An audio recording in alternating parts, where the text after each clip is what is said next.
이미 감독의 신뢰를 얻었다. 능력을 인정받아 형제 구단의 지도도 받았다. 이제는 실력을 펼칠 일만 남았다. 롯데 자이언츠의 기대주 투수 중 가장 주목받는 이민석과 정현수가 그 주인공이다. 이민석과 정현수는 이번 시즌 종료 후 형제 구단 지바롯데 마린즈의 1군 마무리 캠프에 파견되었다. 무려 3주 동안의 연수 기간이었다.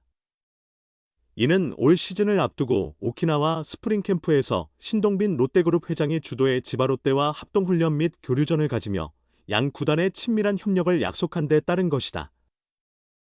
롯데 선수의 지바롯데 파견은 2019년 5월 윤성빈 이후 5년 만이다. 롯데는 상위 리그의 훈련 프로그램과 루틴을 배우는 것을 기대한다고 밝혔다. 이민석과 정현수는 지바롯데의 체계적인 훈련 방식의 놀라움과 만족감을 느꼈다는 후문이다. 이제 1월 24일 시작되는 대만 스프링 캠프를 앞두고 몸 상태를 조율하는 시간이다. 이민석과 정현수에게는 다소 아쉬움이 남는 한 해였다. 이민석은 2022년 1차 지명을 받고 롯데에 입단했다.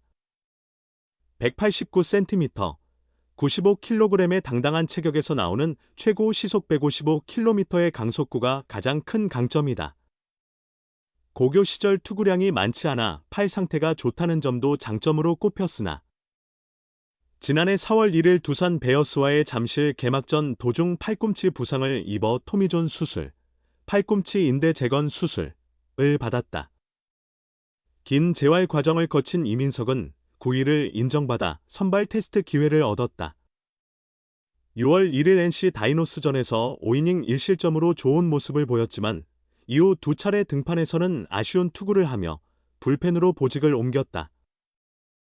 불펜에서도 돋보이는 활약을 보이지 못한 끝에 18경기, 선발 5에서 31이닝을 소화하며 2패 1홀드, 평균 자책점 7.26으로 시즌을 마감했다.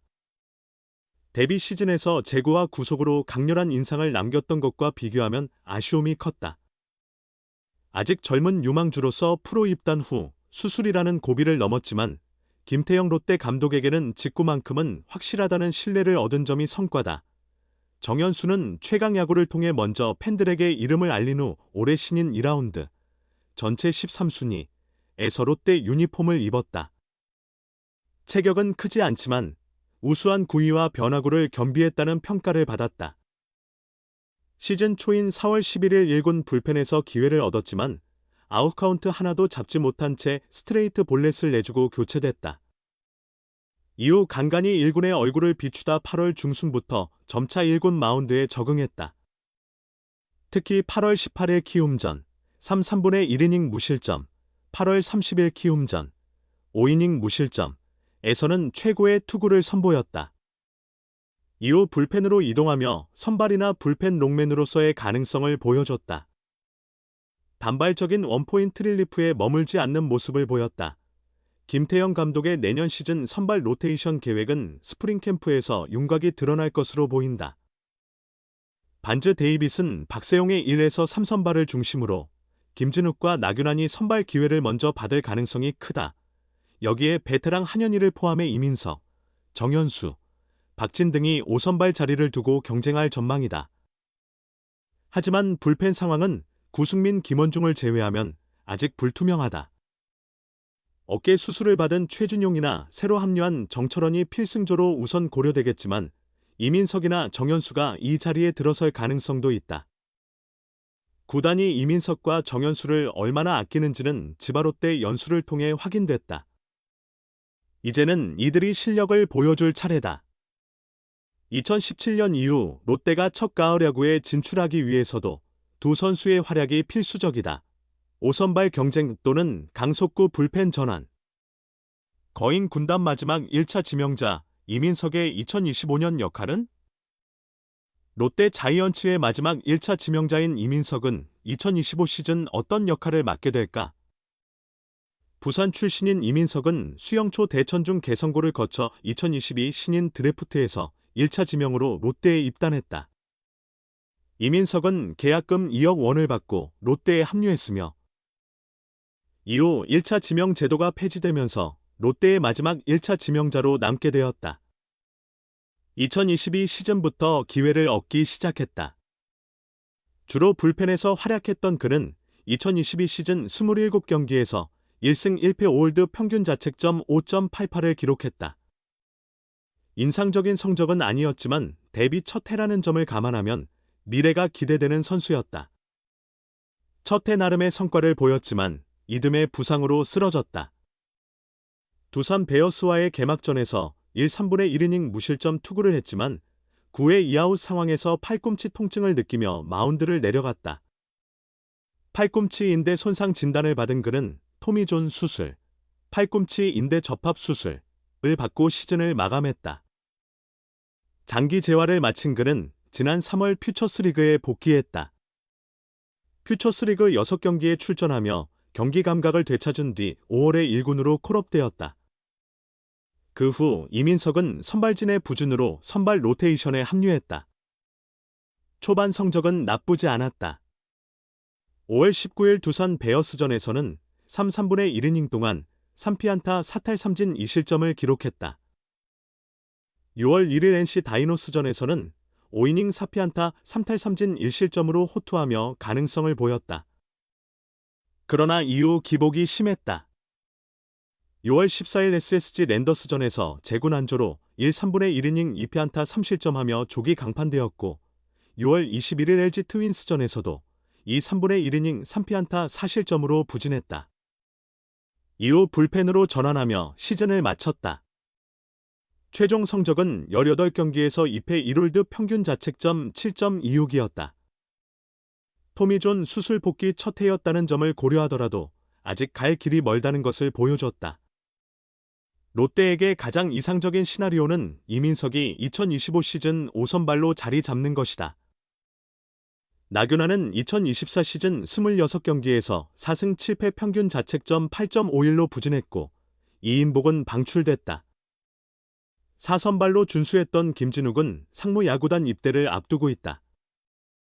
이민석이 잠재력을 터뜨린다면 롯데의 선발 고민은 줄어들 것이다. 롯데는 그를 선발 자원으로 키우기 위해 노력하고 있다. 지난달 24일 롯데는 이민석과 정현수를 지바 롯데의 1군 마무리 캠프로 파견했다. 두 선수는 20일 동안 지바 롯데에서 훈련하며 땀을 흘렸다. 내년에는 선발 기회가 늘어날 가능성이 있지만 경쟁에서 밀리면 강속구를 살려 불펜 전환을 고려해야 한다. 제구 문제가 해결되지 않으면 한계가 있을 수 있지만 빠른 공을 활용하면 훌륭한 불펜 투수로 자리 잡을 수 있다. 롯데가 김원중을 선발해서 마무리 투수로 성공적으로 전환한 전례를 고려할 때 이민석도 비슷한 길을 걸을 가능성이 있다. 김태형 감독이 그에 대해 어떤 결정을 내릴지 주목된다. 롯데 미래의 별 정현수와 이민석, 지바 롯데 캠프에서 성장의 발판 마련. 신체적, 정신적 강화를 목표로 롯데는 자매 구단이라는 이점을 활용했다. 이번 마무리 훈련에 유망주 이민석과 정현수를 파견했다. 롯데는 25일 정현수와 이민석을 일본 지바 롯데 1군 마무리 캠프에 보냈다. 구단 운영팀 박진환 매니저와 양성재 매니저도 동행했다. 구단은 선수들의 신체적, 정신적 강화를 위해 이번 파견을 결정했다. 프런트 직원도 선수단 관리와 훈련 노하우 습득을 위해 함께 간다고 밝혔다. 선수단은 24일 출발해 오는 11월 12일까지 약 20일간 지바 롯데의 마무리 캠프에서 훈련에 참여한다. 훈련 장소는 지바 조조마린 스타디움이다. 롯데와 지바 롯데는 모기업이 동일한 자매 구단 관계다. 지난 2월 스프링 캠프에서도 합동훈련과 평가전을 진행한 바 있다. NPB와 K리그 간의 격차가 줄어들고 있다지만 일본 프로야구, NPB의 수준이 여전히 더 높다는 평가다. 최강야구로 이름을 알린 정현수는 2024년 2라운드에서 지명됐다.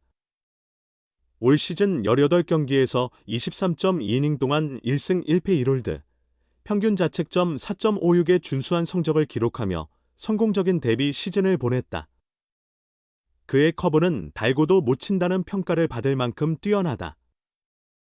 제구력도 안정적이라는 호평을 받으며 롯데 마운드의 한 축을 맡을 잠재력을 인정받았다. 정현수와 이민성 모두 이번 캠프를 통해 더 큰 성장을 이루길 기대한다. 롯데의 첫 가을 야구 진출을 위해 이들의 활약은 반드시 필요하다.